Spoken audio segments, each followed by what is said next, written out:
MGTOW is necessary for a lot of different reasons. There's just a lot of misinformation out there. And I want to clear up several things for guys who are, red pill just used to be called being a man. That's what it really comes down to.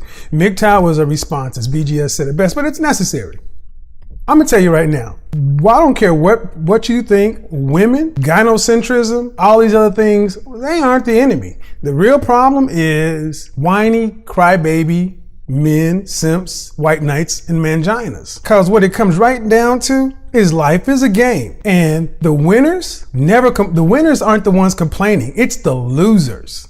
If you're always in somebody's comment section, hating on women with your blank ass avatar, and if I see just an initial and I don't see your picture, I'm going to assume, especially if you're a woman, you're fugly. But if you're a dude and you don't have a picture and you on some irate over the top stuff, I'm just going to assume you're a loser, because losers don't complain. Let me tell you why losers don't complain. Because they just lost the game. They just lost that point. They didn't lose the war. Players straight up win. Players win, win, win, win, win. Average whiner you see in the comment section, women are the enemy, we can't get ahead because of white supremacy and systematic, institutionalized racism, they would have packed it in and said, you know what, we lose. No, players find ways to win. That's the difference between a winner and a loser. A loser loses before the game is even over. A lot of you cats who are upset at women firing off in the comment section, talking crazy, you're a loser. You're a loser because the game isn't over. The game is your life. You ain't dead. You can do something. The guys who are hardcore MGTOW, I see a lot of them going at pickup artists and dating coaches and all this other kind of stuff in the comment section. But the people who run the channels, let's just be realistic. The people who run the channel whose faces are front and center tend to be the winners, whether they're on MGTOW or whether they're on the player side. And here's the thing. I don't care if you are a hardcore MGTOW. Life is still a game. You need it. You need to get out there and deal with everything else. But how you play the game dictates whether or not you're going to win or lose. A lot of cats today are just running around losing, and you're claiming MGTOW, you're claiming all these different things, you're claiming gynocentrism, white supremacy, all this other kind of stuff to justify or validate why you suck. I'm gonna say that again.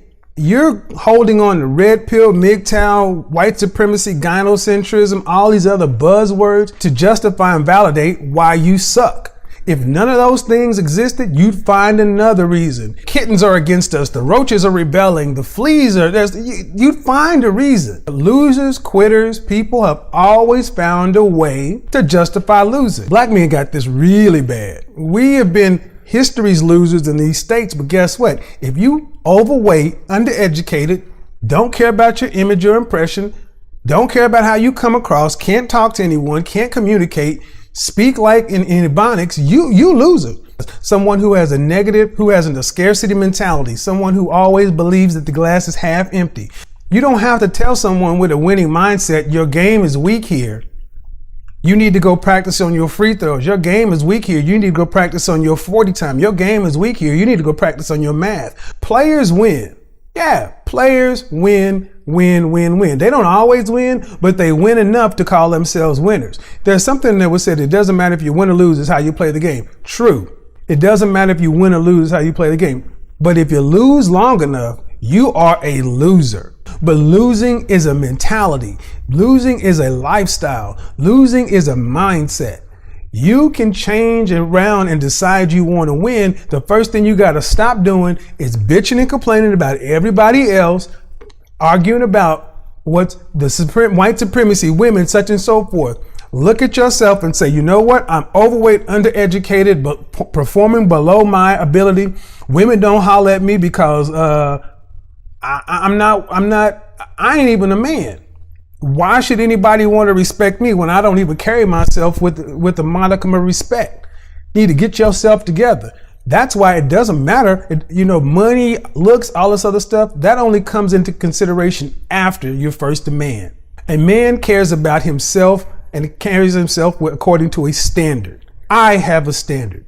I hold myself accountable because I'm a winner. I win in everything I do, and even when I lose, I win. Because you can lose the game, you can lose the point, but don't lose the lesson. Do something, lose, learn, lose better. But I am so sick of men whining all the goddamn time, because it ain't the women who are having the problem. It is you. You. You could take all the fat, ugly broads and move them to the side. Women only follow what the men do. And that's where we have a real problem, because as men, we know we got an issue. You know, at the end of the day, you won't do it because you don't value yourself. You won't invest in you because you don't value you. Well, then don't ask the world to place value on you. Don't ask the world to respect you if you don't respect yourself. This is one problem I have, especially with my group of black men. I talk about the things we need to do, and I talk about the things we need to address. We got to respect ourselves first. We got to carry ourselves in a way that does not matter. Jim Crow, new Jim Crow, racism, such and so forth, blah, blah, blah. My grandfather, his father, all those men had to deal with a hell of a lot more stuff than this. I've never been spit on. I've never seen anyone lynched. My grandfather was shot and wounded in World War II. Purple Heart, came back here and had to be called boy for the majority of his life. His father fought in World War I. You couldn't even come back after you fought over there. Black men were being hung in their uniforms. I have never had to experience any of this. So how dare me sit around talking about, well, that system is keeping us down. Would be more of a disrespect to what he's done for me and the other men did for me if I sat around and bitched out about, man, I can't wear Jordans. It ain't fair that I gotta deal with the white man system. I shouldn't have to change. White guys don't have to change. Boo, boo, boo, boo, boo. I shouldn't have to do. Coulda, woulda, shoulda. Men don't deal in it's not fair. It's not fair. Every time you hear it's not fair, just put a bitch in front of it or after it. You can do whatever it is you want to do today. You don't have to you can start a business. You don't have to have brick and mortar building, inventory, line of credit, whatever you desire to do, you can get it done. You have so many men giving so much information. You don't have to have the resources of the top 1%, 10%, but you have to have the mentality. That's what has always made a lot of us good, being hustlers.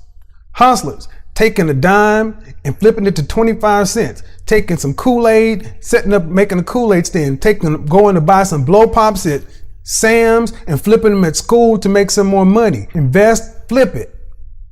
That's what has made us good, because, you know, necessity is the motherhood of invention. We are good at doing a lot with a little. If we can make chitlins taste good, we can become successful. But we limit ourselves by the way we look at ourselves. Oh, that's going to require getting in there, rolling up your sleeves and competing. Because at this level, we're only competing with each other. At the next levels, we're competing with everybody, and they don't take any prisoners. When men are the best versions of themselves, the world is a better place. Men in general, when you look at yourself in the mirror and say, you know what? I'm not where I want to be today, but I'm going to do something about it. I'm going to start drinking more water, stop drinking so much soda or pop. I'm going to start doing some push-ups and sit-ups because I can't afford a gym membership. I'm going to go in there and make sure that I iron all my clothes to make sure they look good when I put them on. I'm going to wear Axe body spray because I can't afford a $400 bottle of Aventus. I'm going to make sure that the lines are tight on my face. If I decide to wear a style like this, I'm going to make sure my beard looks a certain way. I'll make sure my fingernails are clean. I'm going to make sure that my cuticles aren't all up here. I'll make sure that my breath smells good. You know what? Not a god doggone thing I said cost any money. And I just gave you 2 or 3 style points. Don't tell me you don't have the information.